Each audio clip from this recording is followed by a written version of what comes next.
Home is supposed to be a place of happiness and peace and joy. It's supposed to be a place where relationships blossom and there's peace and satisfaction and all that kind of stuff. But for many people, they find that they argue so much in the home that it's really threatening their very relationship. Well, guess what? You can argue less, argue safer, and have joy in your home. In this episode of Anger Help Today, I'm going to share with you strategies to help you argue less at home. I'm Dr. Reggie, and this is Anger Help Today.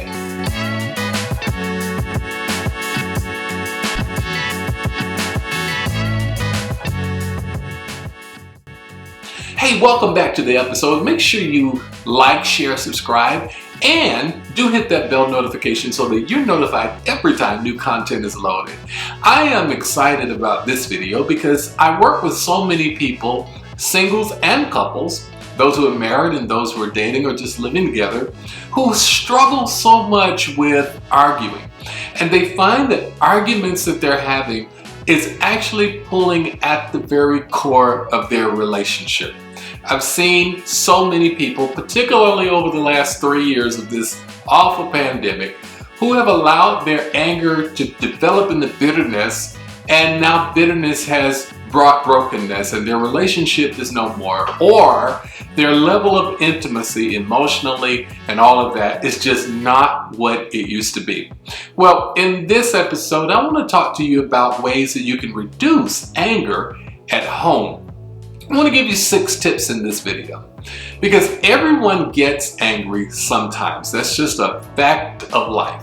But the good news is that you can learn how to manage and how to control that anger so that you can use it effectively and even safely as you navigate arguments in your home. So when your anger only lasts a short time, you're gonna feel more in control and you're gonna feel less stressed. And guess what? Feeling less stressed in your home is gonna cause you to feel less stress at your job, your workplace, and anywhere else that you might go. And you'll also discover that as your stress management improves, your success is soon to follow in every area of your life. Being joyful instead of angry is far more healthy for you than being around people who are always negative and bitter and arguing. So when you find that you're feeling rather aggravated, there are things that you can do to keep from getting frustrated and exacerbating your frustration and saying or doing something that you'll regret later on. However, with that said, anger is okay to express, but that's when it is appropriate to do so. So the key is to be able to identify when anger is justified and when anger is unnecessary. So you want to work on tempering your anger with peace. Being peaceful can be a hard work at first. It can be a very difficult task to do. But the hard work of temperament control is very much worth it. You see, anger might just feel like the natural response to stress, simply because you've been reacting that way for so long that it seems like the natural thing to do. Just lose your cool, just blow off some steam, just holler at your fish and kick your dog. But the people who share your home may expect for you to get angry too, and they might respond to situations in ways that seem to trigger your frustrated responses. So changing the way that you do things is a process that makes sense, but it will take some time. Now, you might feel like giving up. You may be at a point while you're looking at this video and you're already at the point of giving up. Challenges will always be a part of your life, my friends, but you can deal with them in an effective and productive manner when you approach them from a position of peace and control personally. So There's several ways that you can reduce anger at home. Practice these ideas, or maybe even come up with some of your own. In fact, you can drop those ideas in the comments. The important thing here to remember is that learning to remain peaceful is a process and it takes time. So be patient with yourself and enjoy the process as you begin to adopt new patterns of thinking and new patterns of behavior and new patterns of operating with your family and those that you love. Because new patterns can bring about new thinking and behavior that supports your family's emotional well-being. So try these strategies. When you start to get angry, number one, breathe deeply. Breathe slowly until you calm down before you say or do anything at all. Sometimes it's necessary to just take a deep breath. And I don't mean a loud sigh that indicates that you're frustrated, like, not that, friends, but a deep breath. And you let that out, and it gives your brain time to engage and to think before your mouth ever gets into gear.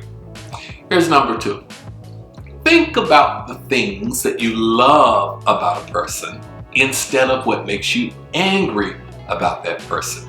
Now, there's something obviously that you love about everybody in your household, or else they wouldn't be in your household, right?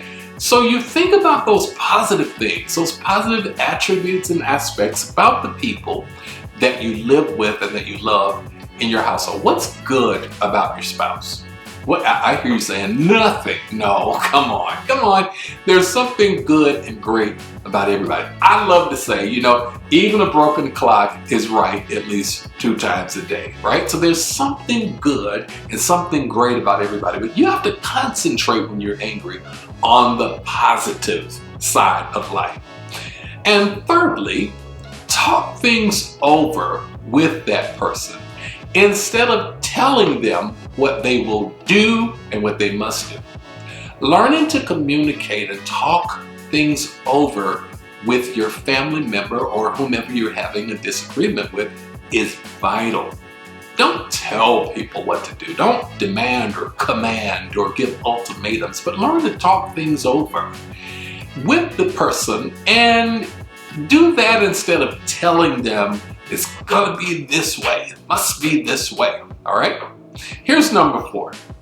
Be sensitive to another person's fears, goals, desires, and important differences.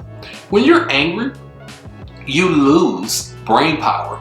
Therefore, you lose sensitivity to the needs and thoughts and ideas and opinions and differences of other people, which means you have to slow down before you shut it down. Because once you lose sensitivity to the needs of those you love, it is quickly sensed, and it can create mistrust in the relationship to the degree that your children no longer want to talk to you, your spouse no longer wants to confide with you or be open with you or be honest with you or be transparent with you. That's why you have to maintain your sensitivity when you're talking to your loved one, even when you're angry with them. And here's number 5. Walk away for a while before you have a conversation with someone who upset you. Now, why is that important? It's because, again, you want to give your brain time to slow down, catch up with reality, so that you don't end up saying something that's going to create permanent damage. So being able to have that conversation at a time that you're calm will always be better than having that conversation at a time that you're extremely angry and exhausted. Well, here's number 6. Be clear about what's expected of everyone, including you, in order to reduce or lessen the conflict. So we want to be clear about what is expected of all of us. What is my role? What is your role? What should be the expectation for if this happens again? Or what should be the role of each party? What role did we play in? You see, being able to discuss those items helps to bring not only peace, but reconciliation and solutions to the dilemma or the drama that's happening in that moment. Now, anger is a roadblock to your success as a family. Let me say that again. Anger is a roadblock to your success as a family. Now, in some families, the anger that people feel, it leads to yelling, to unfruitful arguing. It leads to an erosion of the relationship within that family. But you can make better choices. Instead of harsh words, you want to choose to calm down and focus on solutions that will take everyone's need into account. Include your family in your decision making and ensure that everybody's input is taken into account when deciding on the best course of action to take. That way, everyone feels included, valued, loved, accepted, and appreciated. Consider the feelings of everyone in your family and seek to meet each other's needs, as well as your own needs being met. And when you do this, friends, I promise you, your family will be happier and closer, and you'll experience less anger and more peace in your home. Hey, this is Dr. Reggie with Anger Help Today. If you got anything out of this content, I need you to hit that thumbs up button. Make sure you subscribe. Hit the bell notification so you'll be notified every time new content is loaded. And check out our other videos. We have great material that will help you to manage anger and all of your emotions. I'm Dr. Reggie. You're watching Anger Help Today.